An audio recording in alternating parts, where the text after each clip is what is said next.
Nada es tan doloroso para la mente humana como un cambio violento y repentino. Así lo dejó escrito Mary Shelley en su novela Frankenstein en el año 1818. Quizá la escritora británica no imaginó máquinas capaces de aprender, de razonar o de decidir sin intervención humana, pero sin duda sí que comprendió hace más de 2 siglos el vértigo de asistir a una creación que supera a su creador. Y ahora en nuestra sociedad hay una sombra familiar en aquella advertencia. Es una sensación que nos acompaña cuando pronunciamos dos palabras que dan forma a un nuevo paisaje: inteligencia artificial. Porque la tecnología ya ha dejado de ser solo una herramienta, como el martillo o la rueda. No observa en silencio, interpreta, tampoco espera órdenes, anticipa, y no se limita a ejecutar, sino que elige, aconseja, clasifica, recomienza y a veces decide. Cuando una creación comienza a influir en ámbitos tan peliagudos como los de la justicia, la educación, la salud o incluso la forma en la que entendemos la verdad, ¿qué ocurre con nuestra propia autonomía? ¿Quién conserva el timón, el ser humano o el sistema que lo asiste? ¿Estamos ampliando nuestras capacidades o entregando pedazos de nuestro criterio a entidades que puede que terminen condicionándonos? La frontera entre lo que delegamos para aliviar la carga y lo que abandonamos sin darnos cuenta es cada día que pasa más difusa.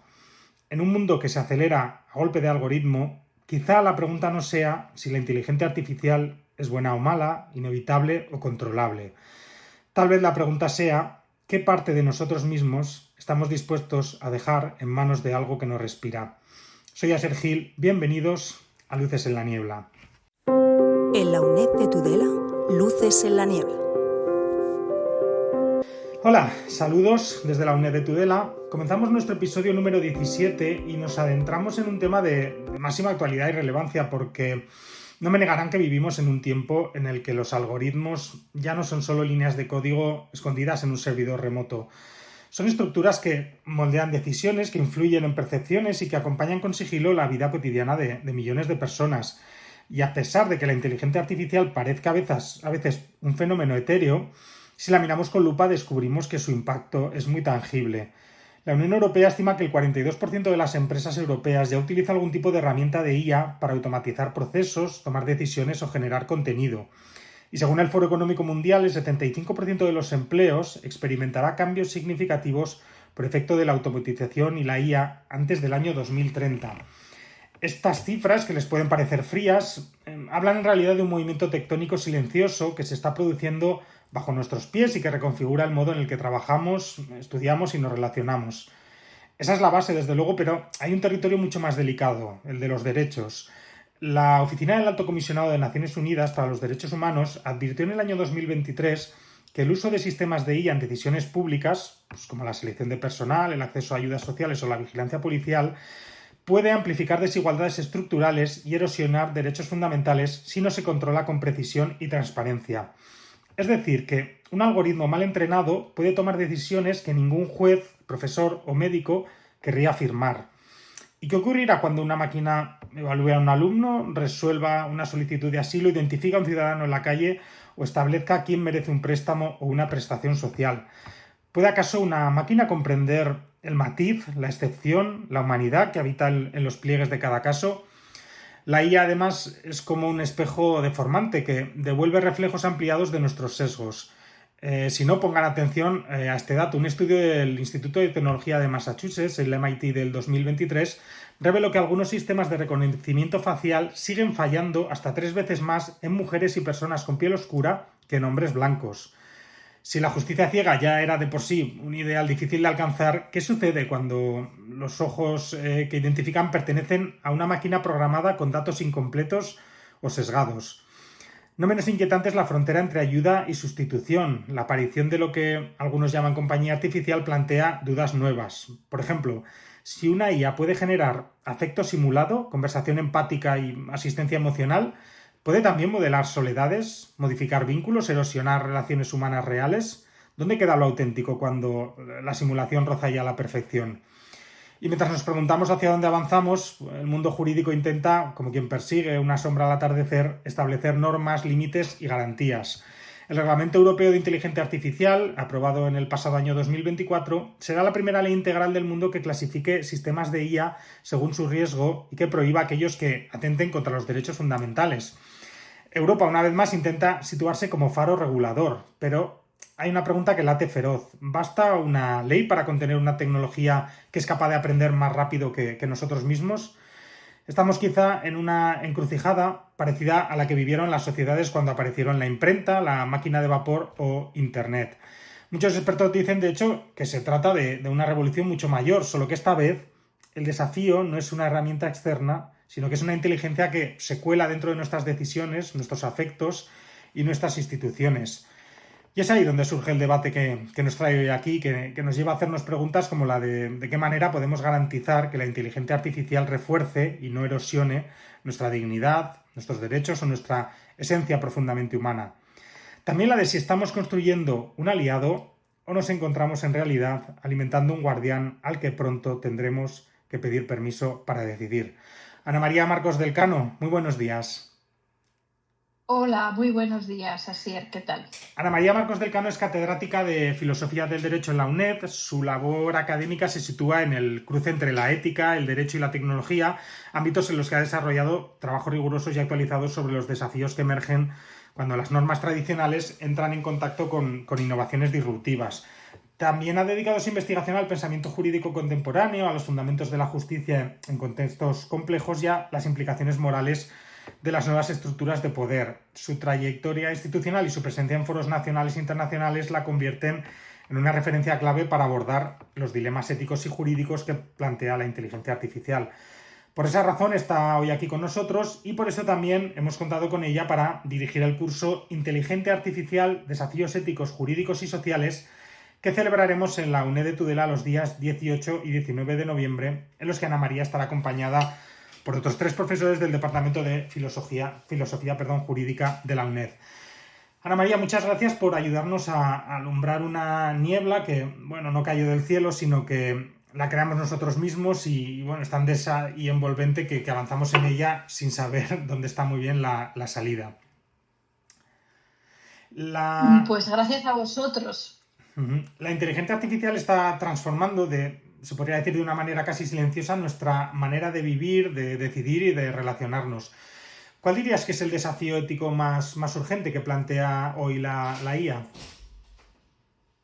Bueno, en primer lugar, lo que hay que decir es que el término inteligencia artificial es un término que es ambiguo, que es inapropiado, que así lo han dicho ya muchos autores, que se debería hablar más de un sistema de control delegado, porque claro, utilizar el término inteligencia, que es un término que define fundamentalmente a una persona para denominar una máquina o un sistema o un producto digamos, un producto artificial, es inapropiado, como digo, y es ambiguo, y por 2 cosas, ¿no? Primero, sin inteligencia humana no hay inteligencia artificial.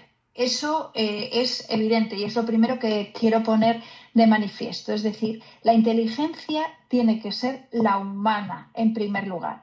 Y segundo, la inteligencia artificial por sí misma, si no fuera inteligencia humana que está detrás, dejaría de ser inteligente. Es decir, que por un lado tenemos un término que está, digamos, ofuscando de lo que estamos hablando, porque lo que tiene de inteligente es natural, porque es lo humano, y lo que tiene de artificial no es inteligente, porque si no fuera por lo humano no podría ser inteligente. Entonces, aunque parece un galimatías, creo que es importante poner de manifiesto que este nombre es inapropiado. Y segundo, también es inapropiado porque de alguna manera la inteligencia humana queda degradada, no ya por el uso que se dé de esta inteligencia artificial, sino porque parece que la inteligencia humana solamente responde a un juego de interacciones físicas, esas interacciones que hace la máquina con los datos,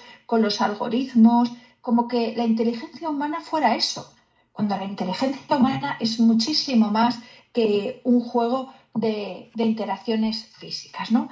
Entonces, el primer desafío ético más urgente que ha planteado la IA, pues lo primero que tenemos que tener en cuenta es que esta inteligencia artificial solamente es inteligente si hay una inteligencia humana real detrás. Eso es lo primero, ¿no? Entonces, por otro lado, diciendo esto, hay que tener en cuenta que lo que vivimos hoy no es sino una natural continuación de la conversación que se ha venido teniendo desde hace siglos entre lo que son las ciencias naturales, las ciencias exactas y las humanidades. Es decir, entre los avances tecnológicos y los valores humanos, los que realmente nos hacen ser lo que somos, nos hacen creer lo que somos y nos hacen proyectar lo que queremos ser, ¿no? Entonces, eso por un lado, es decir, no es un debate nuevo, es un debate en el que ya se viene trabajando siempre que hay una innovación tecnológica con lo que es el ser humano, ¿no? La relación del ser humano con la tecnología. Evidentemente, hoy en día pues, se ofrecen innumerables oportunidades que quizás antes, como tú has dicho en la presentación, no se daban en el ámbito de la salud, de la administración, el Poder Judicial, etcétera, ¿no? Hay procesos que pueden ser automatizados y que también hay una optimización de recursos a nivel global. Pero yo creo que, fijaos, el desafío ético más urgente hoy es que la ciudadanía conozca el funcionamiento de la inteligencia artificial, sobre todo de la inteligencia artificial generativa, de lo que es capaz de hacer, de lo que implica también esta inteligencia artificial generativa, de lo que afecta a la persona, es decir, reducción de presencia personal en los procesos de tomas de decisiones, reducción de pensamiento, reducción de capacidad de razonar, de pensamiento crítico y sobre todo que la persona conozca, que tenga conciencia de que está ante una máquina con millones de datos detrás, con algoritmos, con asociaciones que esa máquina es capaz de elaborar, pero que nunca será una persona. Por lo tanto, la ética, el principio ético que debería estar ahora más urgente sería: si usted va a utilizar inteligencia artificial o va a ser objeto de que alguien utilice la inteligencia artificial para cualquiera de sus actividades, tiene que estar informado. Primero, conocer que se está utilizando la inteligencia artificial. Y por otro lado, también la ética debe estar presente, por supuesto, en la creación de los sistemas de inteligencia artificial. Ahora, por ejemplo, cada vez más los programadores mismos están estudiando ética, están estudiando filosofía y también reclaman a profesores de ética, de derecho y de filosofía para la configuración de estos sistemas de IA. Pero también, no solamente en la creación, sino también en el uso de esos sistemas de inteligencia artificial.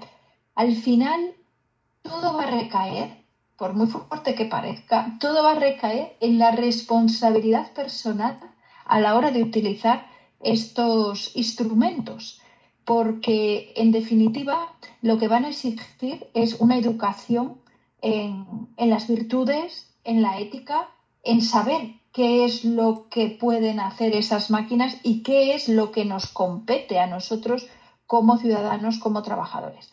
Evidentemente, la Unión Europea, digamos que hay tres modelos, ¿no?, de regulación ética y jurídica de lo que es la IA. Un modelo sería el americano, otro el chino y otro la UE, ¿no? La UE es el que, digamos, el que respeta esos valores que han sido siempre de la Unión Europea, como los derechos humanos. El marco ético se elaboró para elaborar una IA confiable, el Trustworthiness, en 2018, con un mensaje tranquilizador. Pero claro, todavía en 2018 no había surgido el famoso ChatGPT, que surgió el 30 de noviembre de 2022, la IA generativa. Y evidentemente esto ha cambiado muchísimo todos los criterios, ¿no?, de utilización ética de la Unión Europea. Pero fundamentalmente la Unión Europea lo que dice: hay que elaborar una inteligencia artificial ética, segura, centrada en el ser humano, y sobre todo que haya una regulación, porque en China en Estados Unidos no hay regulación, en China es un control absoluto por parte del Estado, y aquí lo que se requiere es que haya una regulación que respete, por supuesto, los valores éticos europeos, entre los que está la dignidad de la persona humana y los derechos humanos, y luego también que haya una IA confiable, es decir, que siempre haya supervisión humana, que haya una privacidad de los datos, que haya una transparencia en los algoritmos para evitar todo tipo de sesgos y discriminación, que haya una equidad y que procuren siempre esta IA un bienestar social y ambiental y, por supuesto, la responsabilidad. Pero, en definitiva, y no quiero agotar todo lo que puede ser el diálogo, ¿no? Pero lo más importante yo creo que es que las personas conozcan este tipo de sistemas para que sepan ante qué estamos, ¿no? Cuáles son estos avances tecnológicos para que no perjudiquen precisamente la humanidad y para que no vulneren precisamente los derechos humanos. Hechas estas apreciaciones que has comentado en esta respuesta, podemos decir entonces que no estamos ante un desafío tecnológico, sino esencialmente humano. Pero si no abordamos todas estas cuestiones éticas con urgencia, ¿qué tipo de sociedad podríamos estar consolidando casi sin darnos cuenta?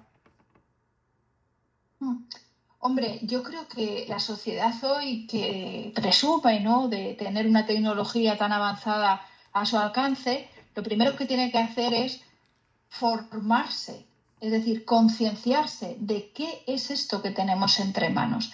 Vamos a ver, ahora mismo está muy tocado. Ahora mismo se está reuniendo en estos momentos la conferencia de decanos de las facultades de Derecho en la Universidad Pablo Olavide de Sevilla, y en este momento lo que están tratando es de cómo poder hacer los trabajos fin de grado de otro modo.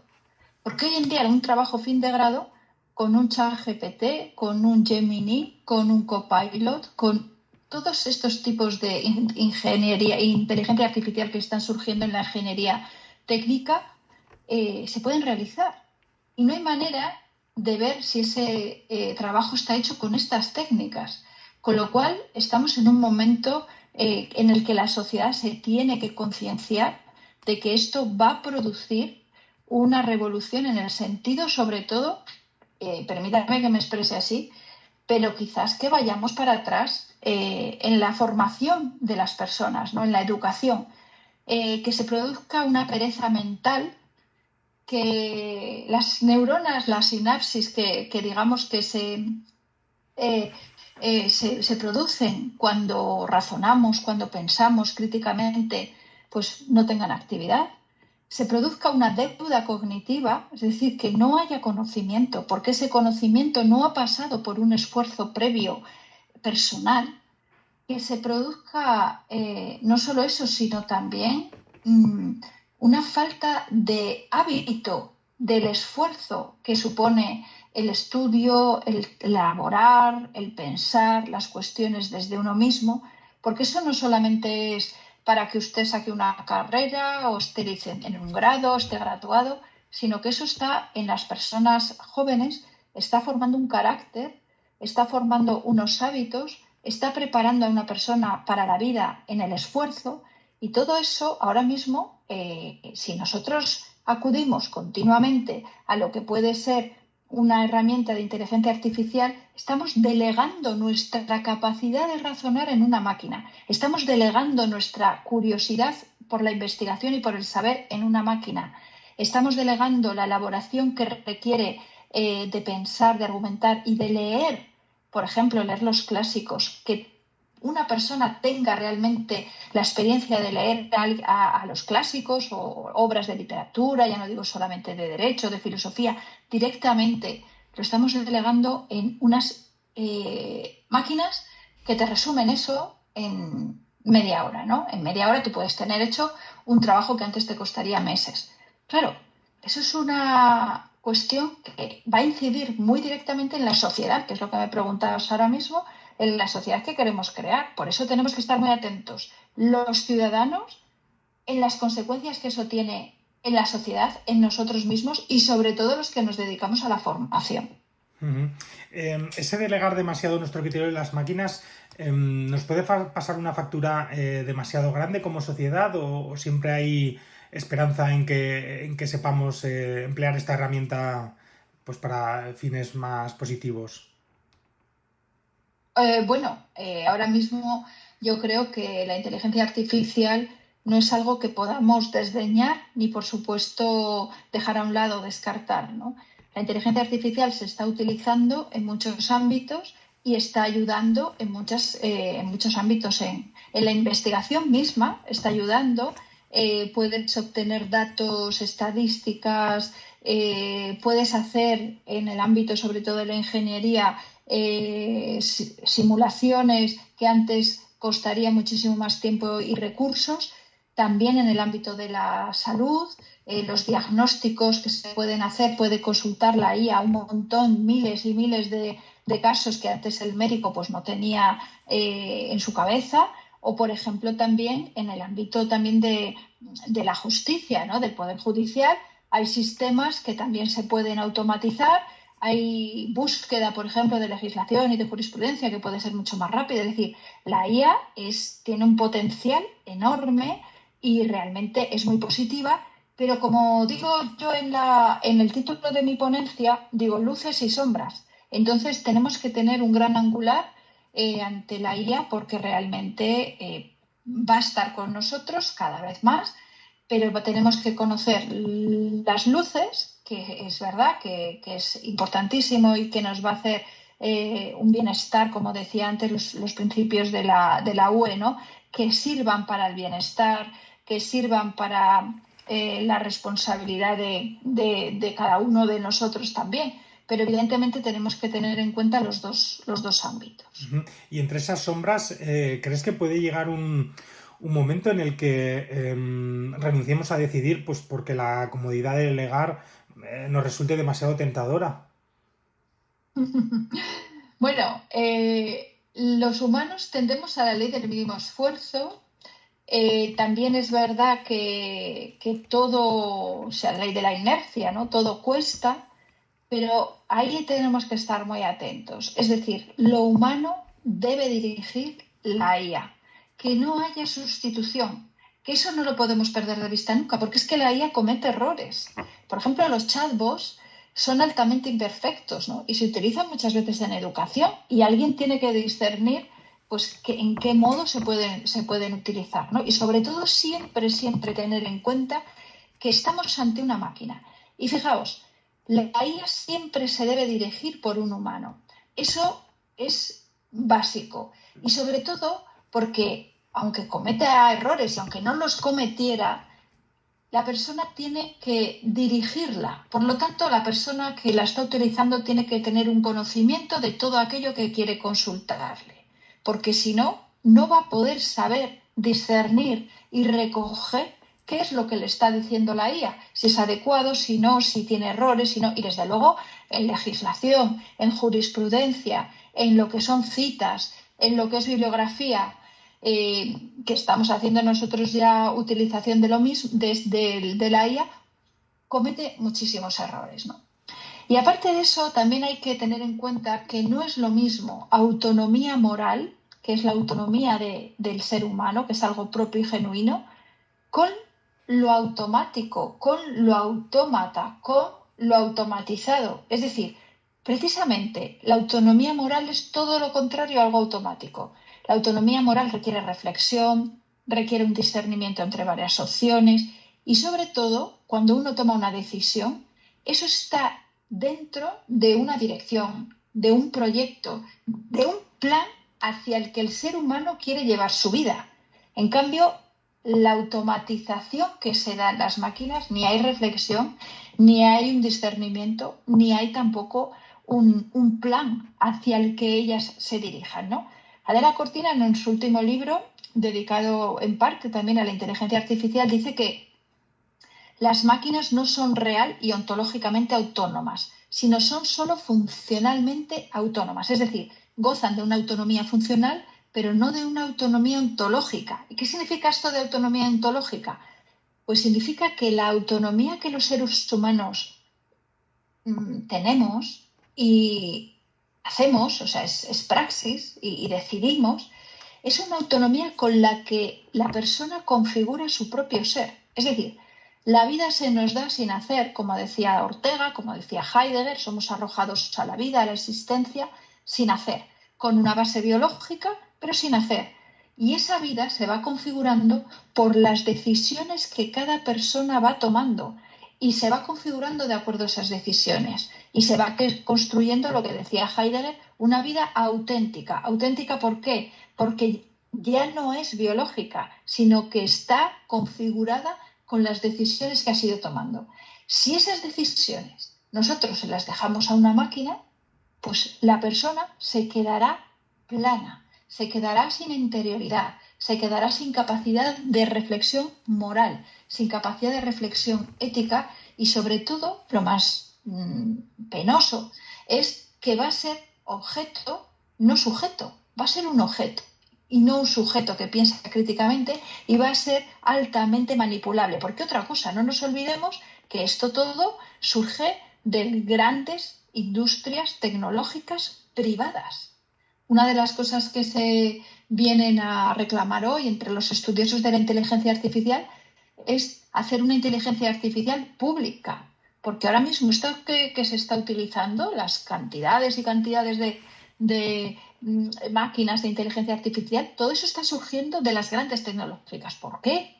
¿Por qué está surgiendo eso? Porque ahí vamos a ser altamente, o posiblemente podemos ser altamente manipulables. Entonces, autonomía moral siempre, nunca va a poder ser sustituido por una máquina, porque somos autónomos y las máquinas son autómatas, no autónomas. Y siempre, siempre, la máquina tiene que estar creada por un ser humano, tiene que estar dirigida por un ser humano, tiene que estar regulada y controlada por la supervisión humana.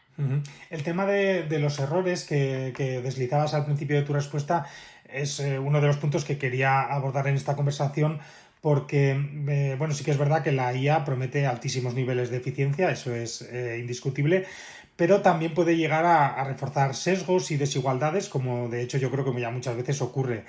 ¿De qué manera crees que se combate o que deberíamos combatir la discriminación algorítmica cuando en muchas ocasiones parece que es completamente invisible para quienes la usamos?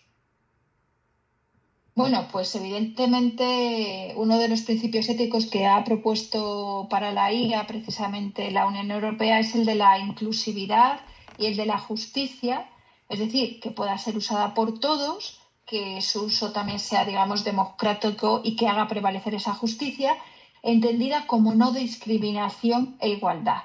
Claro, aquí con lo que chocamos, y no quiero ser negativa, ¿no? Quiero decir, reconozco que tiene un potencial grandísimo, ¿no? Pero chocamos con lo que se ha llamado ya la opacidad de los sistemas de inteligencia artificial, ¿no? Lo que se llama el black box problem, ¿no? Entonces, esto hace que la discriminación sea difícil de detectar y aún más de probar, ¿no? Hay personas que a lo mejor no saben que un algoritmo ha decidido no darles un crédito o no darles un empleo o darles una recomendación médica.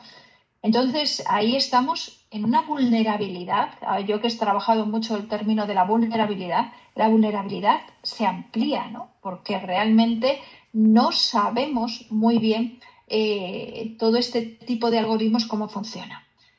La Unión Europea ha exigido y exige que haya una transparencia, una explicabilidad de estos algoritmos, lo que se denomina explainable AI, es decir, que haya una trazabilidad, es decir, que por qué este algoritmo ha tomado esta decisión. Precisamente también el reglamento de la IA en la Unión Europea, que es ley, no es un reglamento para nosotros, es una ley que se aplica, obliga precisamente a esa transparencia y también se obligan a auditorías algorítmicas, es decir, que se realicen evaluaciones independientes del impacto social y discriminatorio de estos sistemas antes y durante su uso, ¿no? Valoraciones del impacto de estos algoritmos, ¿no?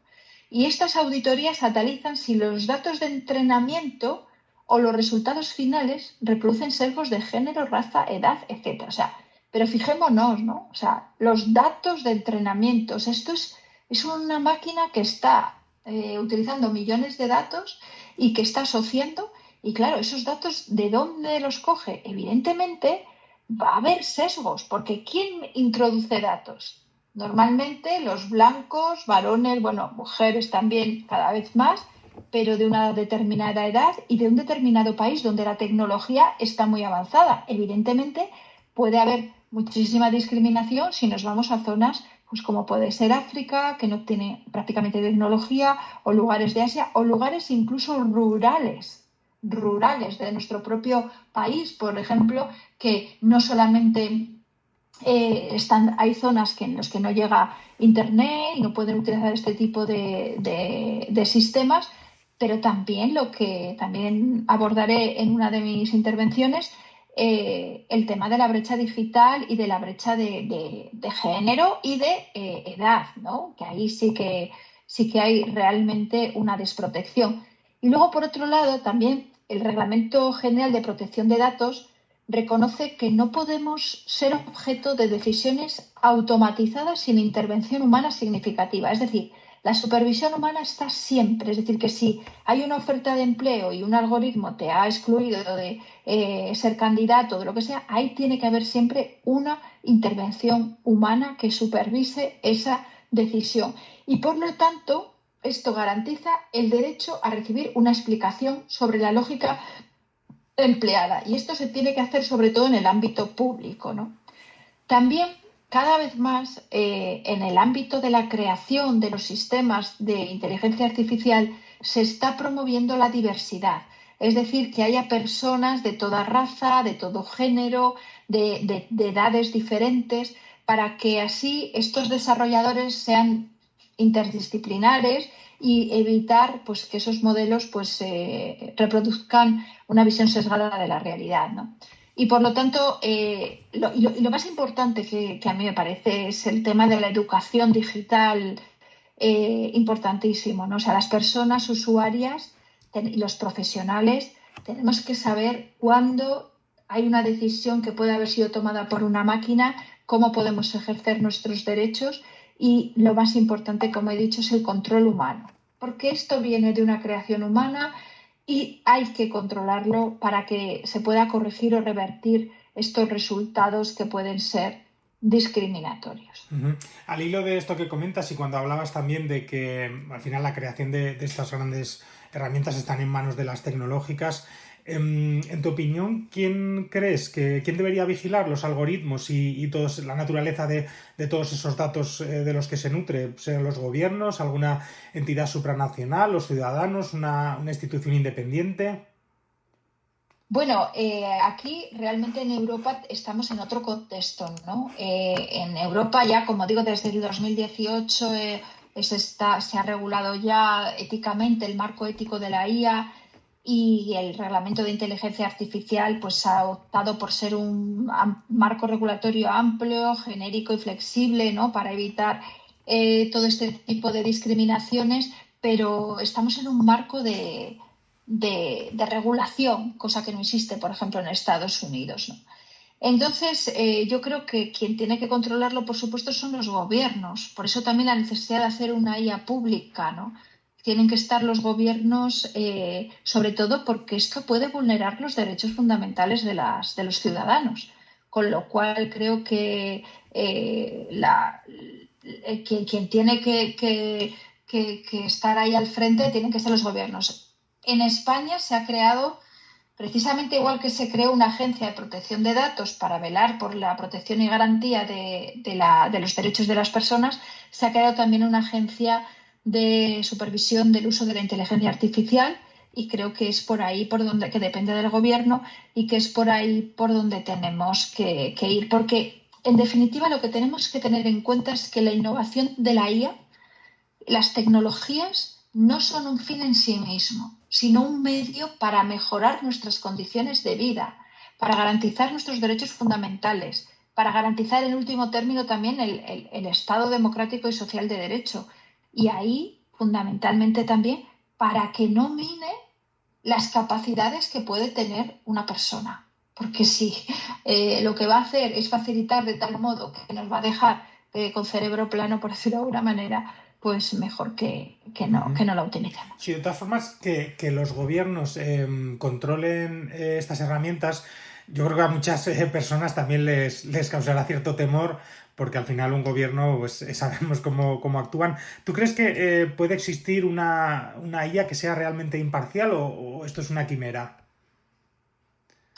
Vamos a ver, nada es puro, ¿no? En todos los lugares, nada es puro.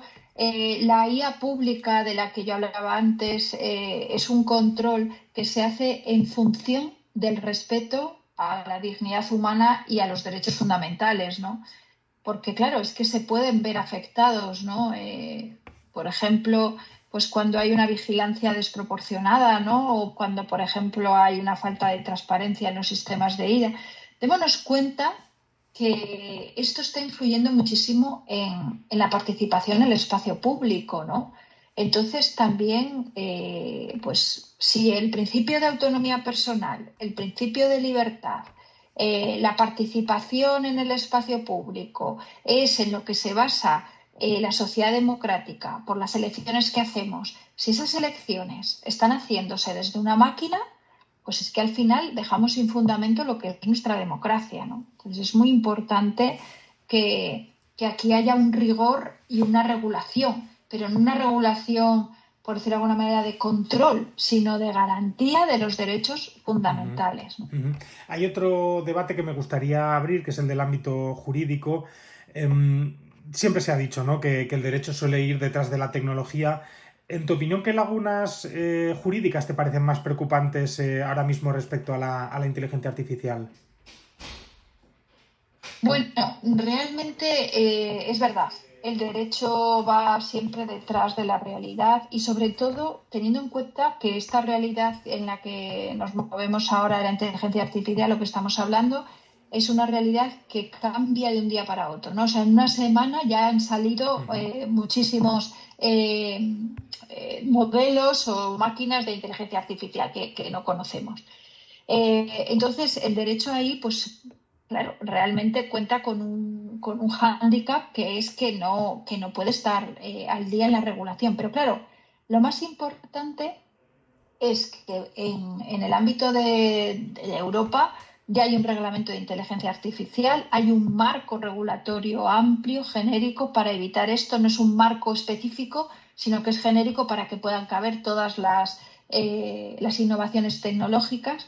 Y luego también hay una cosa que quiero poner de manifiesto, y es que tenemos una Constitución que, aunque para muchos esté denostada, la Constitución española de 1978 estableció la protección y la garantía de los derechos fundamentales de un modo tan, bueno, primero consensuado y tan genérico, que creo que los nuevos derechos que se podrían crear para protegernos de una IA que nos invadiese o que no fuera de alguna manera acorde con los derechos fundamentales no son necesarios. Y lo digo con bastante conocimiento de causa, y los constitucionalistas prácticamente están todos de acuerdo, ¿no? O sea, el desarrollo tecnológico como tal no ha creado nuevos problemas éticos y jurídicos en esencia. Es decir, ha intensificado desafíos ya existentes que por su naturaleza digital van a exigir una reinterpretación de los marcos normativos tradicionales. Es decir, por ejemplo, la Constitución no va a ser necesario cambiarla, ¿no? No, porque estos derechos que se ven ahora amenazados por el entorno digital ya tienen un derecho en la Constitución que se puede interpretar ampliamente y que se puede incluir ahí, ¿no? Pues el derecho a la privacidad mental, por ejemplo, pues eso es el derecho a la intimidad recogido desde lo que produce hoy la innovación tecnológica, ¿no? Entonces yo creo que no hay tantas lagunas como pueda parecer, porque como decía al principio, esto es un caso de relación otra vez de la innovación tecnológica con el derecho, la ética y la filosofía, lo que hemos visto en muchos años anteriores también. Uh-huh. Has empezado tu discurso al principio, pues identificando muy bien esos tres polos, ¿no? De Estados Unidos, China, la Unión Europea, cómo se enfrentan a la regulación de la IA, cada uno con unas posturas bastante diferentes. ¿Crees que estamos preparados o que puede darse, igual mejor dicho, un marco legal global, o siempre vamos a seguir con, no sé si llamarlos parches nacionales o posturas muy diferentes? Porque sí que es verdad que estamos ante una tecnología que no entiende de fronteras. Bueno, pues dudo mucho que en este momento se pueda ir hacia un marco global. Yo, fíjate, lo que más diría es que la regulación va a tener que ser puesta por cada uno de nosotros en el ámbito ético, ¿no? Porque realmente, según están ahora pues este multilateralismo, ¿no? Por decirlo de alguna manera, ¿no? Con los BRICS, con Asia, con China, sobre todo, con Europa, con Estados Unidos, veo muy difícil que haya un acuerdo. Uh-huh. Me gustaría también hacerte una pregunta que yo creo que mucha gente se hace. La de ¿quién debería responder cuando una inteligencia artificial pues toma una decisión que al final resulta injusta o por encima de eso dañina para alguien? Claro, este es el gran problema, ¿no? En el campo del derecho, la responsabilidad del daño. Ese es un tema importantísimo porque realmente ¿quién responde por los daños? El que ha creado el programa, el que ha desarrollado el programa, el que ha implantado, por decirlo de alguna manera, ese programa en un vehículo, como hemos visto, ¿no? Que hay vehículos Tesla, de Uber, etcétera, en Estados Unidos que han matado a personas, ¿no? Porque no ha funcionado realmente el sistema de inteligencia artificial, ¿no? Entonces, hoy por hoy, pues realmente no hay una responsabilidad de la IA en este sentido, ¿no? De responder del daño.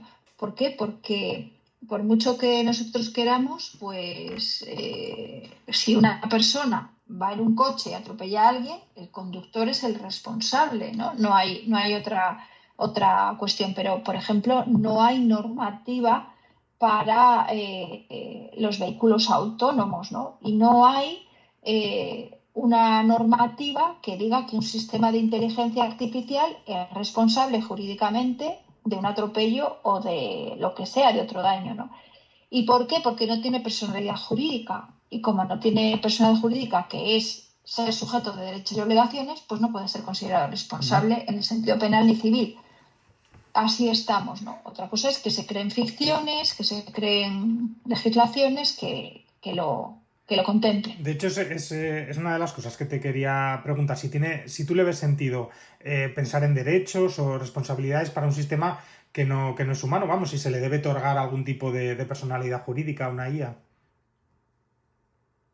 Bueno, pues ahí estamos, ¿no? Ahí estamos si se le tiene que dar responsabilidad jurídica o no.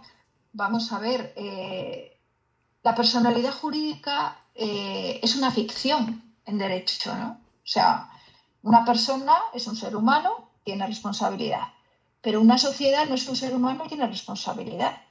Una sociedad limitada, o sea, quiero decir, que las ficciones las personas jurídicas, las personas jurídicas, las personas colectivas, por decirlo de alguna manera, tienen responsabilidad. Y eso es una ficción porque no son personas.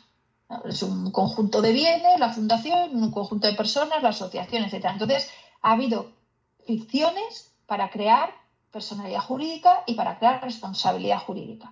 Pues en este caso, pues también podría haberlo. Pero aquí es más complicado. Uh-huh. Yo no lo veo cercano. Sí, más parecería que incluso fuera como un modo de que los seres humanos intentáramos evitar asumir una responsabilidad que es nuestra. Claro, claro, efectivamente. O sea, esto es el caso siempre se pone el dilema, ¿no? Del tren, ¿no? O que va y que si maquinista cambia la dirección, pues o puede matar a uno o puede matar a 5, ¿no? O sea, claro, aquí ¿qué se hace, ¿no? Y ahí la IA, ¿qué hace, ¿no? La IA no va a entender de eso, ¿no? Y entonces ahí nosotros somos los que tendremos que al final decidir o sea, es el ser humano el que al final decide en situaciones conflictivas y situaciones de dilema, ¿no? La IA todavía no está entrenada. Hay muchos dilemas, evidentemente. Sí que me gustaría incidir en uno, porque la irrupción de sistemas, pues como puede ser el reconocimiento facial o la vigilancia algorítmica, puede plantear un dilema entre seguridad y libertad. ¿Qué riesgos reales existen para los derechos fundamentales en ese caso? Hombre, estamos ya muy acostumbrados a que haya este tipo de vigilancia en el sentido de cámaras por las calles. Evidentemente no es lo mismo que en China, ¿no? Que cuando vas a China, bueno, pues la vigilancia es desproporcionada y también el reconocimiento facial, por ejemplo, también está en China, pero por ejemplo aquí en Europa todavía no se ha implantado y esperemos que no se implante, ¿no?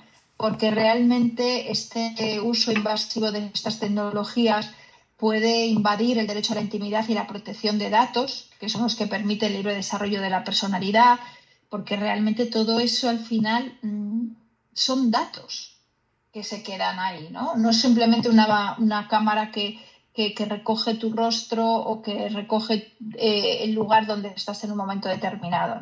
Entonces yo creo que ahí realmente puede vulnerar el principio del derecho de la intimidad. ¿Y como sociedad crees que podríamos llegar a normalizar, pues es una nueva vigilancia digital sin casi percibir que lo estemos haciendo? Espero que no. Sí. Espero que la sociedad despierte. De hecho, Espero que no. es que también nos podríamos preguntar, ¿no? Si una sociedad puede ser realmente libre si al final acepta ser observada en todo momento, pues en el nombre de obtener más seguridad. Claro, el debate de libertad y seguridad ha estado siempre, siempre, ¿no?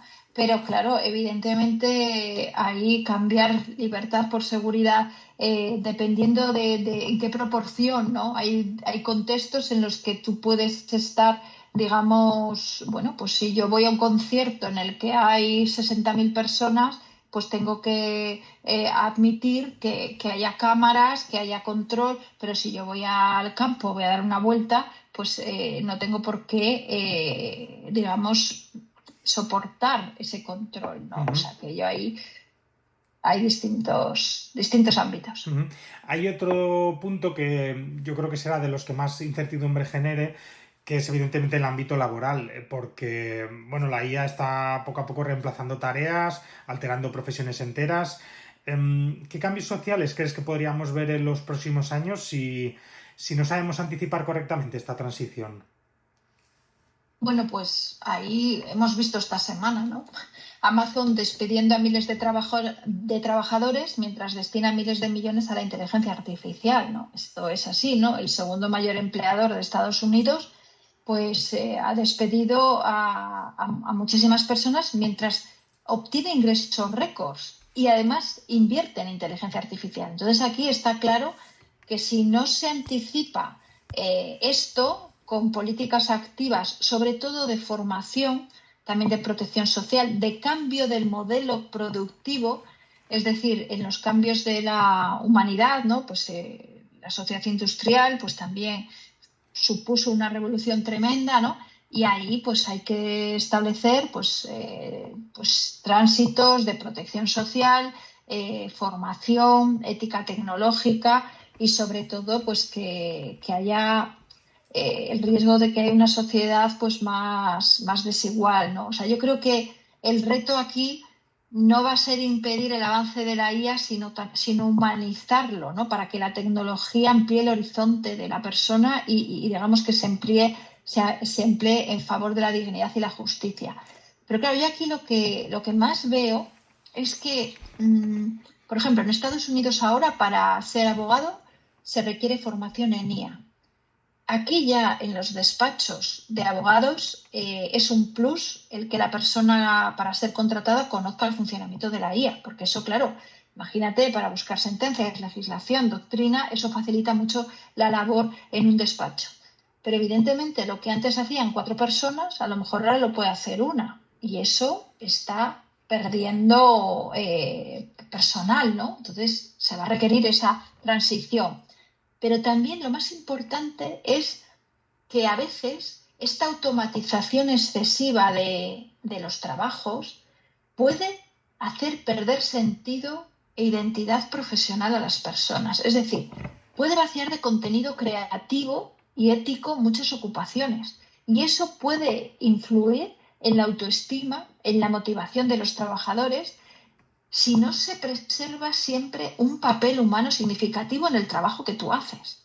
Porque si todo lo va a hacer una máquina, si tú no vas a tener que pensar, si tú no te vas a tener que tener un pensamiento crítico, entonces ya no solamente es la pérdida de puestos de trabajo, es cómo se va a realizar el trabajo que quede, de qué manera tu persona, tu creatividad y tu pensamiento va a ser necesario y cómo se está transformando el trabajo, ¿no? Ahí pues hablan, ya sabes, de pues, lo que se dice una formación continua, en este caso una recualificación continua, la reskilling, la actualización profesional, upskilling, es decir, eso es importantísimo. Pero luego también, por otro lado, con esta IA que invade todo el ámbito, ahora mismo se está hablando del derecho a la desconexión, porque puede que el mundo laboral lo impregne todo, de tal manera que tú puedes tener tu trabajo en tu smartphone y puedes estar trabajando en vacaciones, no diría ya en vacaciones, pero sí en fines de semana y en un horario que ya no es el propio de laboral. ¿Por qué? Porque es que el mundo virtual, el mundo de la IA no conoce límites ni de tiempo, ni de espacio, ni de velocidad. En cambio, la persona somos carne, somos cuerpo, somos existencia con un límite, con unas familias, con unos horarios que tienen que respetar lo que es la persona en sí, ¿no? Entonces, si todo lo vamos a trasladar a un contexto sin límites, al final eso puede violentar también no solamente los trabajos, sino el modo de realizar esos trabajos. Y otra cosa también importante es que muchas veces no es que se pierda el trabajo, sino que se pierde el lugar de trabajo. Y las personas se convierten en lo que ya se denomina los nómadas digitales. Entonces, una persona que trabaja de forma remota, utilizando las tecnologías digitales, le permite vivir, desplazarse libremente entre distintos lugares sin tener una residencia laboral fija, con lo que eso implica de desarraigo, de falta de socialización, de falta a veces de identidad personal, ¿no? Y por la dificultad de tener una estabilidad, ¿no? Lo has tocado en esta respuesta, lo has citado someramente, pero sí que me gustaría que no pasara desapercibido. ¿Crees que existe un riesgo real de adentrarnos en una nueva desigualdad entre quienes sí que sepamos o sepan convivir con la IA y los que se queden excluidos? Totalmente, totalmente. Eso está claro, ha sido siempre así. De todas maneras, no descubro nada nuevo. Que aquellos que sepan utilizar esta tecnología, pues se va a producir una desigualdad, una brecha, ¿no? Es la brecha de la que hablamos y que se produce y es real. Entonces, pues sí que es necesario, por eso yo apelo a que es necesario una formación en IA, no solo para utilizarla, sino cómo utilizarla y saber cómo puede influir en nuestra propia persona. Quizás en esas formaciones donde hay que incidir en dónde crees que se ha de situar la frontera entre una IA que sí que nos ayude a pensar y una IA que pues al final lo que haga sea pensar por nosotros mismos. Claro, o sea, ahí tenemos que, o sea, cuando yo estaba la semana pasada en un congreso de inteligencia artificial, en un congreso internacional, y claro, ahí realmente asusta, ¿no? Porque evidentemente es que la IA puede llegar a pensar por nosotros porque sustituye el juicio humano. Pero ¿cuándo lo sustituye? Cuando nosotros nos dejamos sustituir. Es decir, cuando aceptamos las conclusiones o las decisiones que toma por nosotros sin comprenderlas, sin deliberar sobre ellas, sin interpretarlas. Es decir, lo que tenemos que tener muy claro es que la interpretación, la decisión final siguen siendo nuestras. O sea, la IA no nos puede dominar.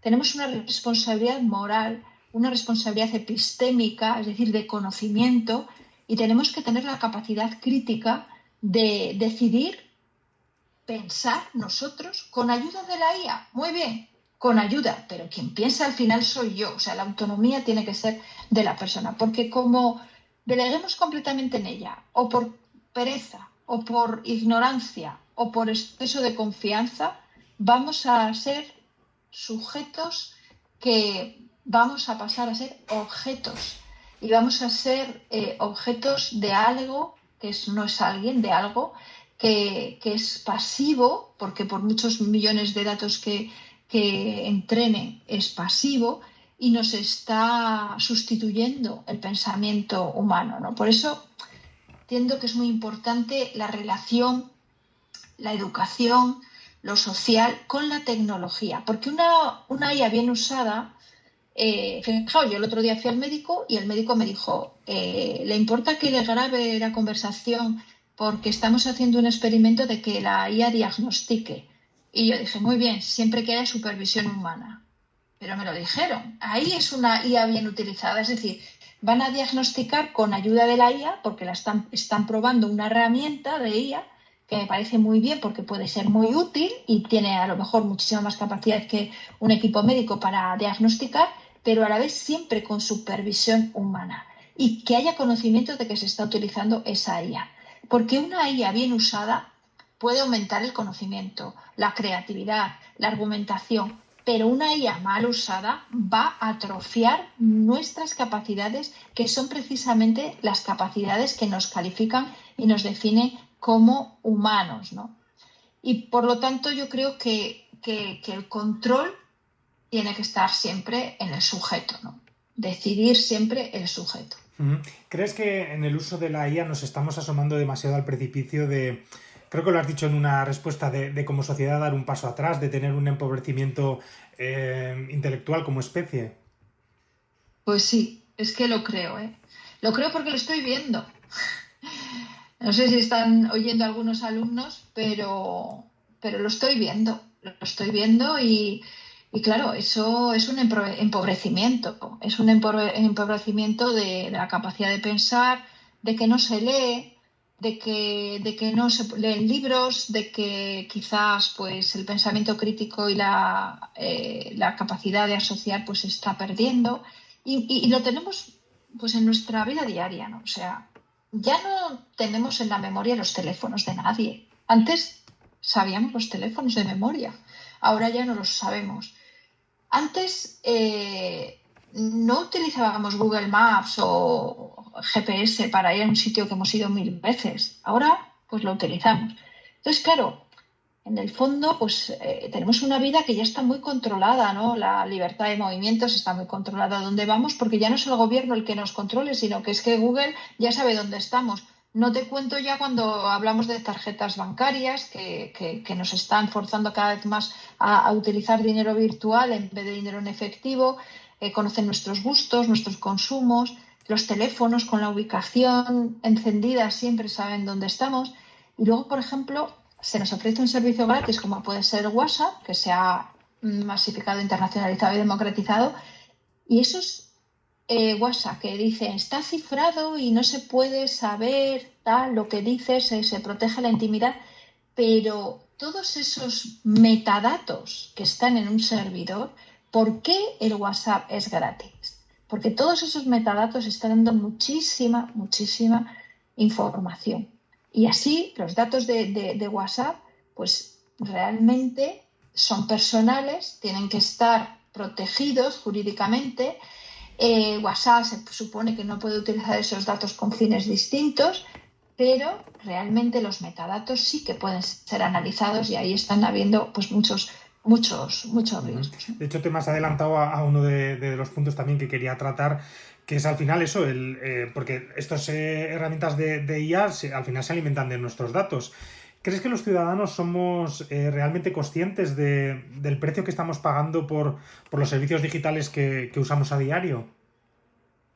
Pues no, yo creo que no somos conscientes, aparte de que tenemos el teléfono con nosotros siempre y todo lo que nosotros hablemos, lo que nosotros digamos, o sea, los teléfonos son inteligentes en el sentido de que nos escuchan, de que en el WhatsApp, como digo, pues están todos estos metadatos y luego a continuación esos mismos teléfonos son los vehículos, los correos electrónicos son los vehículos para que salga la publicidad, para que esto se convierta en una especie de bucle del que no puedes salir y que pues eso, el consumo, el conocimiento de las personas, de su forma de pensar. Luego pues está toda la polarización política y demás, que está todo, los algoritmos están preparados para que te salgan solo cosas que tú piensas, ¿no? Realmente, y entonces pues parece que no hay otros diferentes, ¿no? Entonces, bueno, sí, yo creo que somos tecnológicamente muy, muy vulnerables y económicamente muy explotables. Creo que incluso nos podríamos hacer la pregunta superior, ¿no? Que es si realmente puede existir privacidad en un mundo que está gobernado por algoritmos, porque si queremos vivir en ese mundo porque nos gustan ese tipo de ventajas que nos ofrece, quizá ese es el precio que tengamos que pagar. Sí, está claro que ese es el precio que tenemos que pagar, pero es muy, muy importante que lo conozcamos. Fijaos, hay una cosa que a mí me resulta muy chocante y es que nosotros tenemos el Reglamento de Protección de Datos y bueno, nuestros datos, por mucho que estén las normas que los quieren proteger, como digo, están en manos de las multinacionales tecnológicas por el uso que hacemos continuamente de lo que he dicho antes, ¿no? Del teléfono, del WhatsApp, de los correos electrónicos, etcétera. Pero fijaos, hay una cosa que quiero expresar ahora y es que en el campo de la medicina el compartir los datos sería algo, fijaos, yo diría que hasta obligatorio. Porque cuando uno comparte los datos, las historias clínicas y las pone al servicio de la investigación, eso va en beneficio siempre de un interés general, de un derecho a la asistencia sanitaria que tenemos, de un derecho a la protección de la salud, de mejorar, ¿no? El uso de medicamentos, etcétera. Y en cambio hay como una especie de cerrazón en el cual pues, hay un bloqueo para que esos datos, que son los más sensibles, no se utilicen. Pero fijaos, si esos datos se anonimizan correctamente y se da el consentimiento hay un reglamento también de espacio europeo superior que se quiere crear el espacio europeo de datos sanitarios ahora mismo también, sería algo muy importante. O sea, lo mismo que digo una cosa, digo la otra. Es decir, hay intereses y bienes generales que ahí tendríamos que ser más solidarios. De hecho, me gustaría que habláramos, sí, precisamente de esos sectores que pueden ser delicados, ¿no? Está, pues, la salud, la educación, la justicia. En ellos, la IA puede llegar pues eso, a intervenir en decisiones que pueden ser muy delicadas. ¿Tu opinión, qué criterios éticos deberían ser innegociables para permitir el uso de la IA en estos ámbitos? Bueno, yo creo que aquí, como digo, en la educación está siendo un poco difícil, ¿no? O sea, nos pilla ahora en mitad, ¿no? de nuestra carrera, tanto docente como los que están ahora también en su carrera discente, y ahí hay que hacer muchos ajustes porque, como digo, la evaluación tiene que cambiar. En el campo de la salud es un ámbito en el que la IA tiene una gran potencialidad. No digo que la educación no lo tenga, que ya he dicho anteriormente que puede ser una herramienta muy buena de búsqueda, de bibliografía, de información, de datos, pero sobre todo me refiero más a los que se están formando, ¿no? Que darles todo hecho pues es nefasto. En el campo de la salud, sin embargo, creo que es muy importante la labor que puede hacer la IA, siempre y cuando haya una supervisión humana.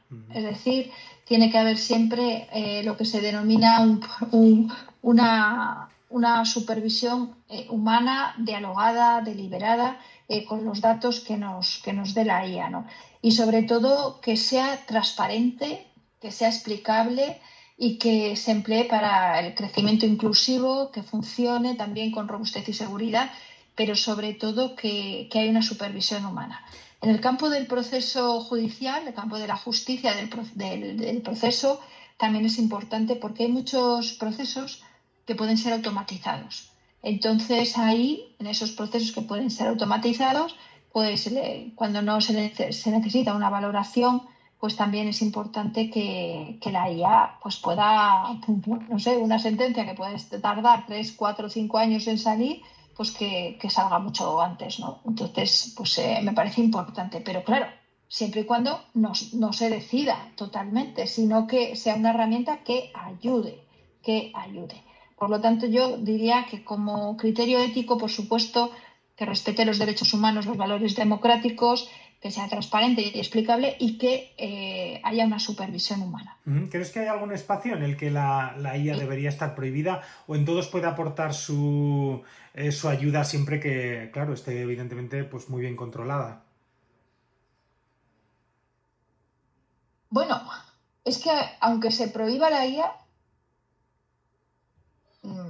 me parece imposible que no se utilice. O sea, es un poco fuerte lo que estoy diciendo, ¿no? O Sí. sea, hay sectores que está prohibida la IA, pero es que luego la IA es en el ordenador una persona, o sea, al final es la ética de esa persona y la responsabilidad de esa persona. Es que no, o sea, hay sectores críticos que yo creo que se emplea y que se debe emplear, pero siempre con supervisión humana. Es decir, en el campo de la salud, en el campo de la justicia, del Poder Judicial, por ejemplo, en el campo de la administración también. Hay algunos sistemas de la administración que pueden estar perfectamente automatizados y que se está utilizando ya en la administración pública, la IA, pero siempre como con una capacidad de que sea revisable, de que eso es lo único que puedo decir, pero luego, por ejemplo, en el campo de la educación nosotros no. A ver, imagínese, por ejemplo, en el campo de la administración pública, Uh-huh. que para el caso ha habido un caso del bono social, que se da el bono social si cumples una serie de criterios. Entonces, la IA va a supervisar si esos criterios se cumplen. Y si no se cumplen, no se otorga el bono social a esa persona. Y eso es un proceso que le hace una IA, ¿no? Un sistema.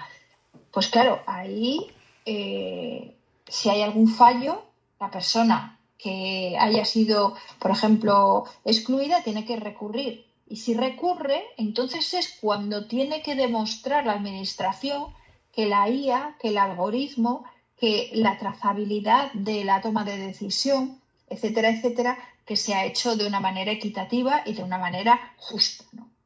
Uh-huh.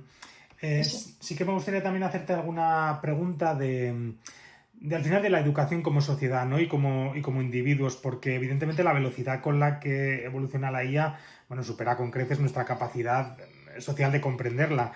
¿Cómo crees que podríamos fomentar una ciudadanía que sea crítica y que no sea tan dependiente de la tecnología?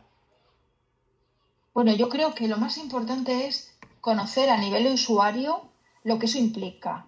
O sea, conocer lo que es la IA, cómo funciona, cuáles pueden ser sus efectos, ¿no?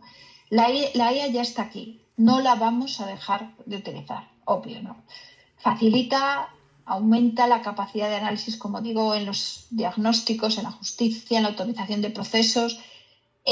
Yo creo que el ámbito más delicado es la educación, porque, a ver, las personas que ya llevamos un bagaje y que ya estamos formadas, puedes utilizar una IA sabiendo muy bien cuáles son los límites, de qué estamos hablando, que conoces de lo que le preguntas, puedes orientarla, pero claro, es que una persona joven, una persona que empieza una carrera, una persona que está formándose en el instituto, en el colegio, puede ser un ámbito muy delicado, ¿no? Y también para los docentes, claro, ¿cómo evalúas?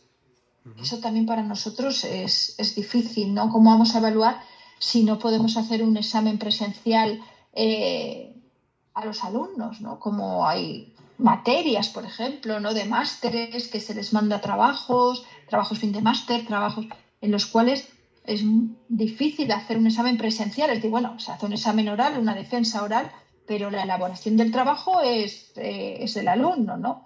Entonces, evidentemente hay riesgo, ¿no? de volvernos cada vez más dependientes, de tener un menor esfuerzo mental en nuestras actividades diarias y también que el cerebro en su eficiencia tiende a debilitar las funciones que no ejercita, ¿no? Entonces necesitamos entrenar el pensamiento crítico, hacer un uso consciente de la inteligencia artificial, convertirla realmente en una herramienta de utilización, pero que no sustituya nuestros procesos mentales. También hemos de cuestionar siempre los resultados que nos ofrece esta tecnología, no convertirla en un atajo para nuestro aprendizaje, o eso, ¿no? El oráculo que todo lo sabe y le preguntas, ¿no? Ujú. Yo creo Claro, que pero es todo eso. que las nuevas generaciones viven en un mundo, todos vivimos, pero sobre todo las nuevas generaciones, en un mundo que parece estar diseñado, pues eso, para la inmediatez, para el consumo automático de información. Y claro, en ese mundo, ¿cómo es posible educar, pues eso, para la duda, para el pensamiento crítico, en un entorno diseñado así? Ya, pero fíjate que los que han diseñado esta IA, a sus hijos los tienen en clases con tiza y con encerados y con libros, no con ordenadores, no con tablets y no con smartphone.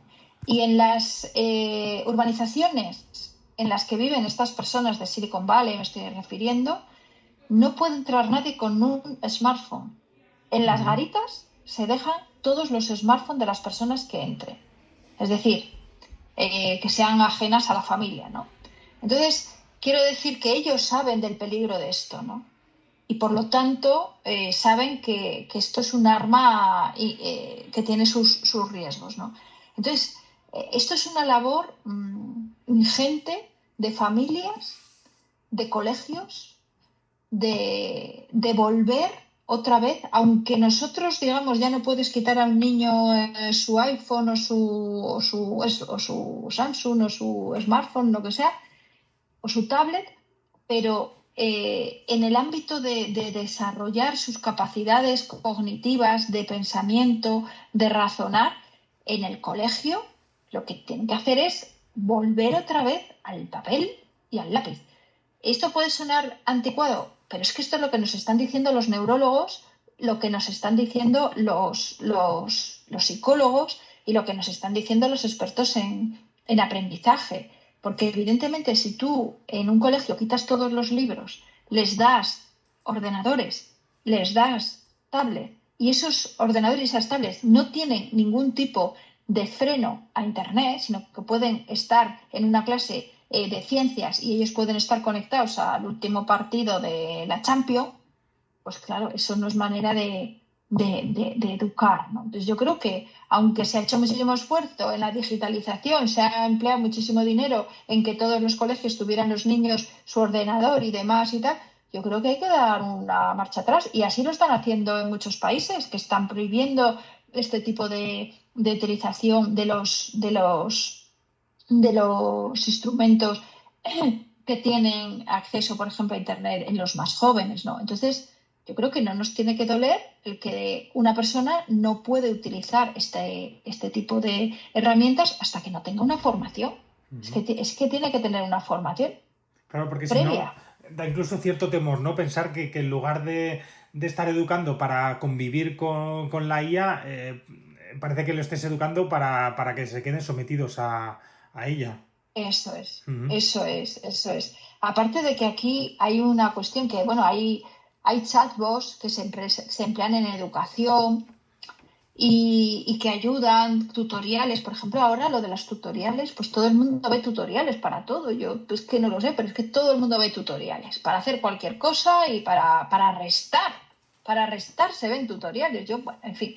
Entonces, una cosa es una herramienta controlada, ¿no? Y otra cosa es una herramienta controlada que sepas que ahí hay una máquina, que no es una persona, una herramienta controlada, y otra cosa es que no sepamos y que realmente no tengamos ni siquiera pensamiento crítico, no para la realidad en general, sino para estos instrumentos, ¿no? Ujú. Muchas veces también presentamos y hablamos de la IA como si fuera una evolución inevitable, que seguramente lo será, pero también como si fuera casi una fuerza de la naturaleza.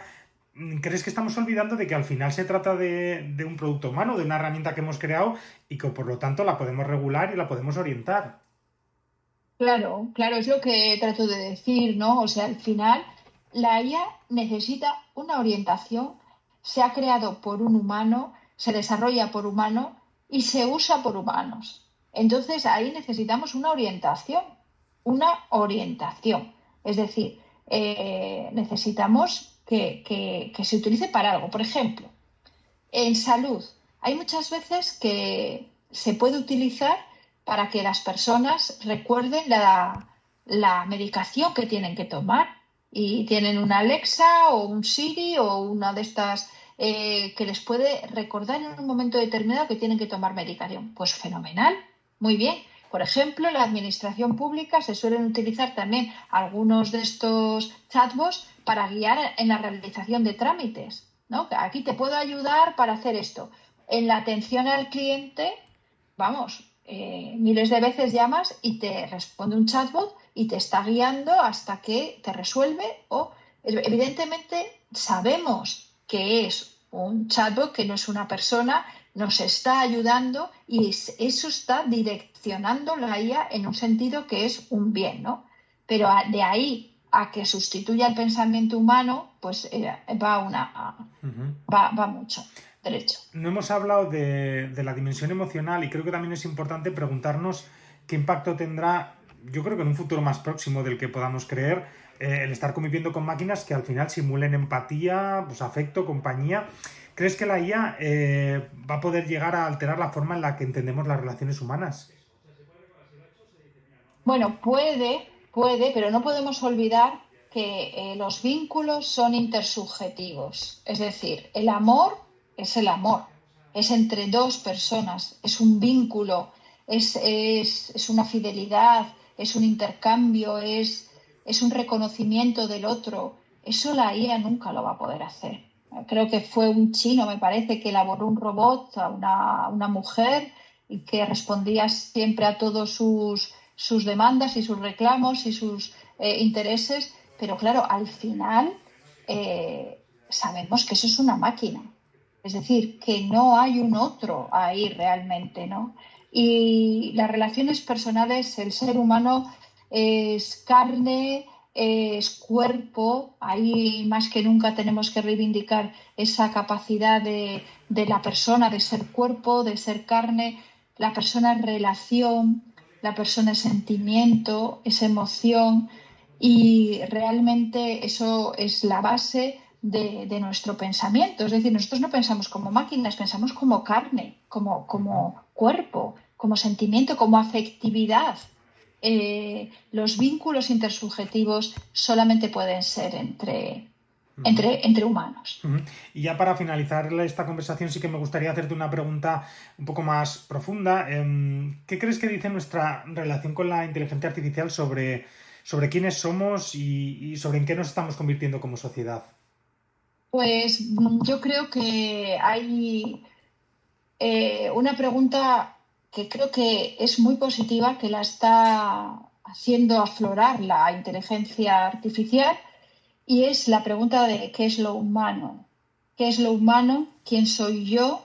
Esto nos va a llevar a una cuestión antropológica y a evidenciar algo que acabo también de decir, ¿no? Que el ser humano es pensamiento racional, pero también es cuerpo, es carne, tiene una dimensión de relacionalidad que le constituye, tiene una dimensión de reconocimiento de su propio ser y de su ser propio que solo le viene dado por el reconocimiento del otro. Entonces, una máquina, por mucho que ayude, nunca podrá ser otro.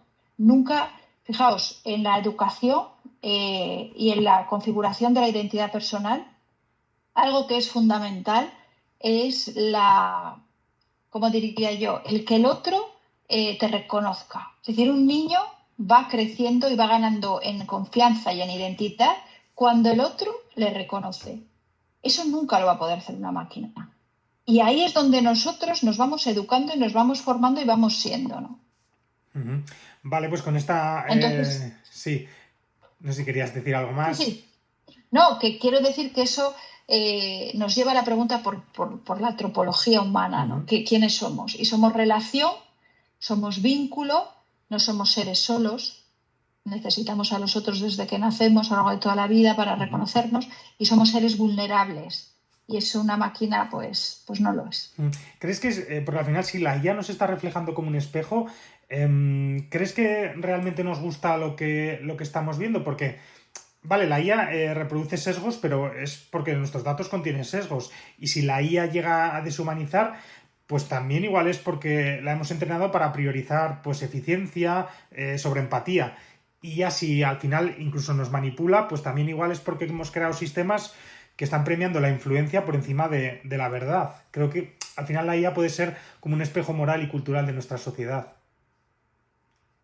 Bueno, pues sí, puede ser también eso, sobre todo teniendo en cuenta que quién ha creado la IA.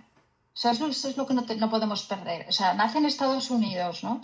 Y la sociedad allí es muy diferente de la de Europa, por ejemplo. Y además hay unos intereses económicos detrás. Es decir, que viene marcada ya desde unos criterios muy de eficiencia, de mercantilización, de economía, y a la vez también pues puede ser utilizada para el bien, ¿no? Para el bienestar, para la responsabilidad, para la ayuda, etcétera, ¿no? Pero tenemos que tener en cuenta que no solamente es toda, o sea, es una parte, ¿no? Se puede decir que es una parte de la sociedad. Vale.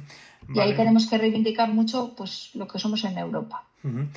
Pues yo creo que con esta reflexión podemos poner el punto y aparte este recorrido que por los desafíos éticos, jurídicos y sociales que nos plantea la inteligencia artificial, un territorio, yo creo que como hemos visto, complejo, fascinante y al final lleno de interrogantes que nos obligan pues a detenernos, a pensar y a decidir quiénes queremos ser en un mundo que está cada vez más automatizado. Les recuerdo que si desean ahondar más en esta materia, pues Ana María estará con nosotros en la UNED de Tudela los días 18 y 19 de noviembre en el curso online Inteligencia Artificial, Desafíos Éticos, Jurídicos y Sociales, cuyas matrículas ya están abiertas. Ana María, muchísimas gracias por acompañarnos en este episodio y por tratar de mirar, yo creo que más allá del brillo inmediato de la tecnología, para entender también las sombras que puede proyectar. Muy bien, pues nada, gracias a vosotros. Un placer estar en la UNED de Tudela, como siempre. Gracias también a ustedes, como de costumbre, por estar al otro lado, por escucharnos y por querer abrir nuevos horizontes de conocimiento. No tengan nunca miedo de entrar en nuevas nieblas, por muy peligrosas que parezcan, porque si al final se pierden por el camino, saben perfectamente que en la UNED de Tudela siempre les dejaremos encendidas luces en la niebla. Hasta la próxima. En la UNED de Tudela, luces en la niebla.